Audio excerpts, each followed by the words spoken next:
Well, let me pick off where Senator Blumenthal ended. You heard from three New Yorkers to start the program. This is not about New York, and it is not about Connecticut, not about New Jersey, it's not about Florida. It is about the United States of America. It is 3.12 million United States citizens who get treated differently than if they were on the mainland of the United States. And that is unacceptable. It is unacceptable. And it is un-American. Puerto Ricans put on the uniform of the United States and have served in every conflict in its history. The most decorated military unit, los Borinqueneros, actually got a Congressional Gold Medal. But a gold medal means nothing if you don't treat your fellow citizens in a way that is dignity and respect.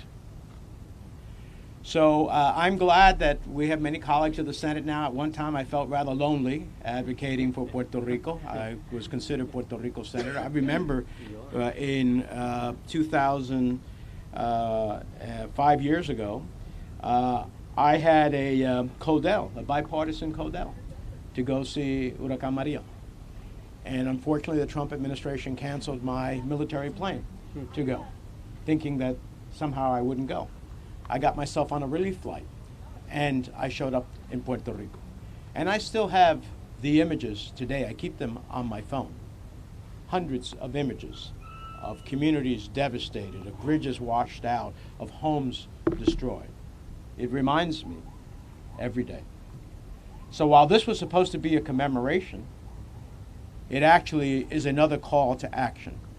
But this time, in addition to supporting, and I am organizing an effort to support and send a clear message to the administration for a major disaster declaration, when the governor of Puerto Rico submits it, to support it and make it happen right away. I believe the Biden administration will do that. It has already shown its willingness to support Puerto Ricans, our fellow U.S. citizens, in tangible ways, not with paper towels, but in tangible ways.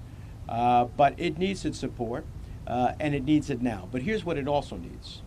It needs Congress to exercise its oversight and its effort to ensure that it doesn't matter that you appropriate disaster money if it doesn't end up going to the people of Puerto Rico, if it doesn't create an energy grid that is resilient so that whenever the next hurricane or natural disaster comes, the lights stay on. Yes. The lights stay on. So I'm all for, I have been the biggest champion. I was against, the oversight board. I led a mini filibuster on the Senate floor against it. I didn't think it was right. But I got to be honest with you. The federal government has to get its act together, and the government of Puerto Rico has to exercise efforts over those energy entities to ensure relief for the Puerto Rican people. This is an all hands on deck and no finger pointing, and get the job done. So I will close by saying this: basta ya, basta ya, basta ya.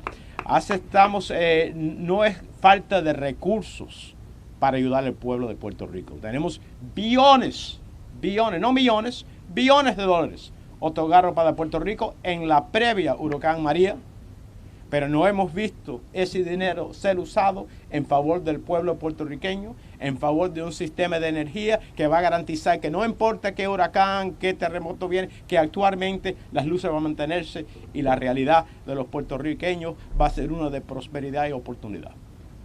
Así que esta vez, en adición de otorgar y abogar por dineros federales para Puerto Rico de nuevo, tenemos que asegurar que ese dinero llega, que sea usado.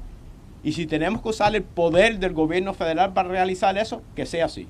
Porque los puertorriqueños no pueden esperar más como ciudadanos americanos de este país. Como ciudadanos americanos de este país. Para mí esto es un tema personal. Mi hermano vive en Puerto Rico. Sufrió por María y está sufriendo ahora, no he podido hablar con él.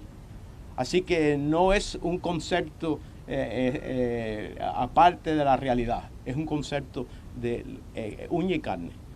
Así que vamos a seguir abogando y como miembro del Comité de Finanzas del Senado vamos a seguir otorgando para un esfuerzo contributivo para no solamente la restauración de Puerto Rico, pero el progreso económico de Puerto Rico para que los puertorriqueños sean tratados como cualquier ciudadano americano, como deben ser tratados. Muchísimas gracias. Gracias, senador.